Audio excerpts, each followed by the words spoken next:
Hi, I'm Stacy Friedman from Lucky Girl Health and Wellness, and this is part 2 of my 8-part video series all about mastering your nervous system so you can say goodbye to stress. In the first video, we looked at the 3 different stages of the stress response and how each stage affects our body and our health. In this video, we're going to take a look at the autonomic nervous system and how it operates. There are 2 branches of the autonomic nervous system. The first one is the sympathetic branch. Most people know it as the fight or flight mechanism. When we are triggered in this state of too much energy, it's important to remember that what our body does, it does in order to protect us.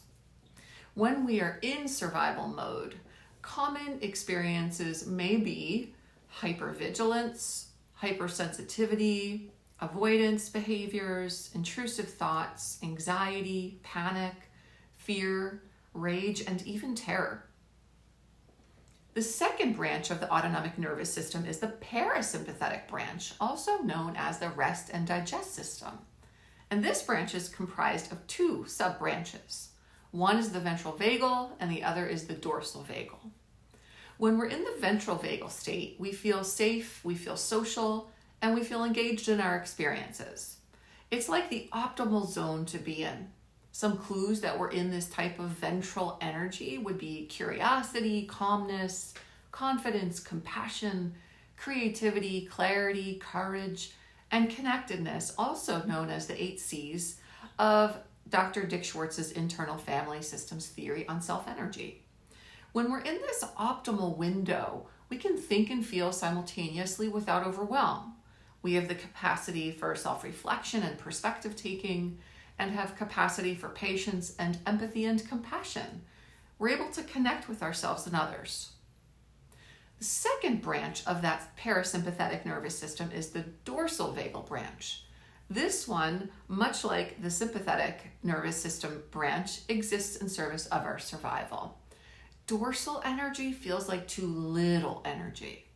Common experiences of being in this state are feelings of overwhelm, defeat, hopelessness, fatigue, shame, despair, or hyposensitivity. So there you have it. And why does any of this matter? Well, if you remember the effects of the stress response on the body from video 1, understanding these branches can help you notice when you're approaching either too little energy or too much energy. When we notice with self-awareness, we have the opportunity to make a change or to pivot. So before I wrap for today, I want you to think about which branch of the nervous system you find yourself spending the most time in.